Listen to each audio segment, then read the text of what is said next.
तहसीलदार साहेब बोलता का? हो हो. सम्राट अशोक सेना अध्यक्ष बोलतो. हा बोला साहेब. हे तुमच्या कार्यालयाजवळ कार्यालय हे समोर परिसरात एवढा मोठा मोर्चा इथं थांबलेला आहे. आलो निघालो. साहेब सकाळपासून उपाशी तापाशी बसले इथं. यायचे घर तुम्ही रात्री उद्ध्वस्त केले. जेवणाची व्यवस्था केली त्यांची. सुटी जेवणाची व्यवस्था केली. रात्री सडकीवर झोपले ते जानवर आहेत का हे लोक? 11 वाजेपर्यंत आम्ही तिथंच होतो. 11 वाजेपर्यंत रात्री सडकीवर झोपले ना.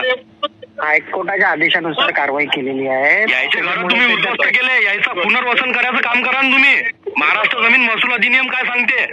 कलम 51चा तुम्ही वापर केला का याच्यात? प्रपोजल करतोय आता. या इथं सगळेजण आम्ही हे पुरे गावकरी इथं उपोषण आहेत. उद्या पुरा महाराष्ट्र पेटीन. राज्याचा मुद्दा करू नका. गावचा मुद्दा तुम्ही राज्यव्यापी मुद्दा करू राहिले काय? तात्काळ गोरगरीबाईला न्याय द्यायचं काम करा. कोर्टाच्या आदेशानुसार काम केलेलं आहे. या इथं या. हे मोर्चाकरी या इथं थांबलेले आहेत. या येत आहे